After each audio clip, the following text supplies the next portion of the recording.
this is how Tony and I work things out, no, having no yaya or no maid in the house while I am still recovering, so I cannot really walk normally. I'm still using the chairs that we have in order for me to move around the house, cooking or getting something. But in the morning, most of the time, maglingkod ragyud ko.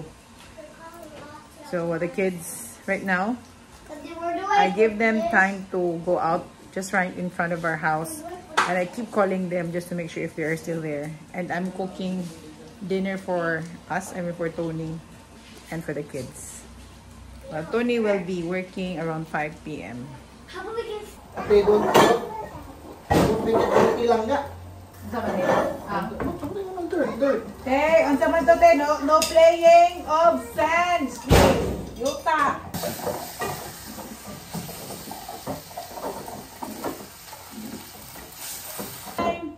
Stands above the wall. Oh, if you're taking off your helmet, take off your roller skates na. Are you done? Yeah. Okay. Open this. No, take off your skates first. That. First this one. Oh, you know where to put all your all your gears, ha? Return that one, ha? So, I'm cooking chicken with kamunggay and sayote sa mga bata. Dinner. And then, for Tony, this is chicken. I'm gonna fry.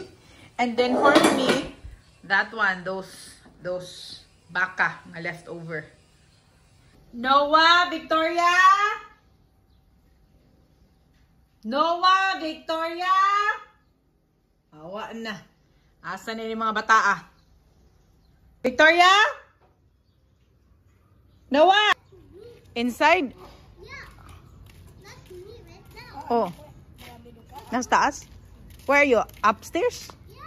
Upstairs? Yeah, I think we have this. Iba, I told you, do not get inside the house. Call your ate. Call your ate. I told you, outside the ha. Hindi mo mukha kuha na, instruction. Na doon nga, manawag ta, mahadlok na sila. Hindi kay ka nang bali-baliwaon lang tatil niya.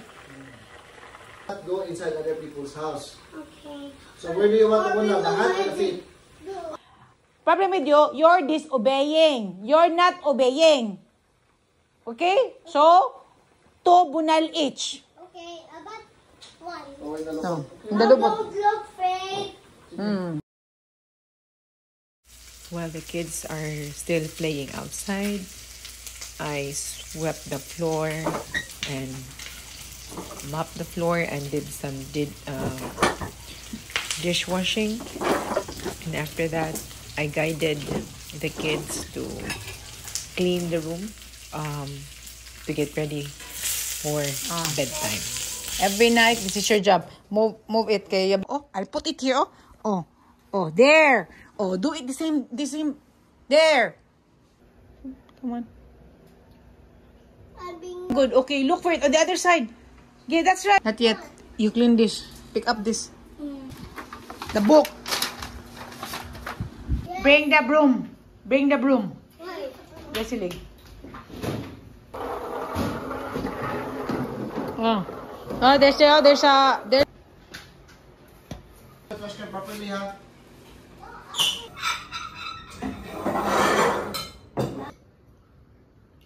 Walay tagak-tagak, ha? Ganti. Ay mo, sige.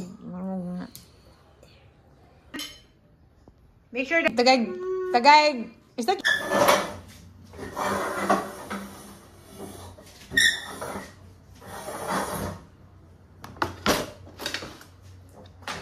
So, nadala kay maligo ko. Ati ka ba? Puti the proper living. Please. No, we pray first. Lord, ensure they hear my phone. So I'm going to put the kids to sleep na, but I have to wake up again You also help At- Noah with that foot.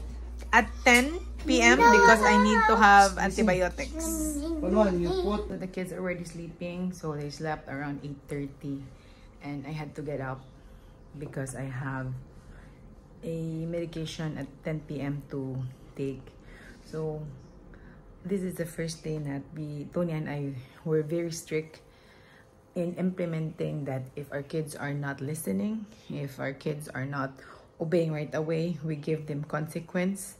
And also no TV while eating. And I gave them the responsibility of cleaning up the room or making the bed para ready to sleep. And if they argue or if they fight, they will get bunal. Because we have to kanabitong teach them that they have to work things out together, that they should be working together as a team.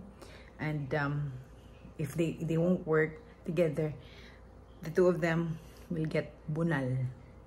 So far, my life as a mother, especially I'm recovering from amputation, is getting better when I'm strict with disciplining them and giving them guidelines, giving them kind of consequence if they don't listen or don't obey right away, and no screen, as in my life is way better. So dapat jud consistent with the time, the discipline, and sa rules, the consequence. Hopefully kana bitong mapanindigan ko ni, sometimes makalimutan I have to do things for them so that madali-dali, but today it's good.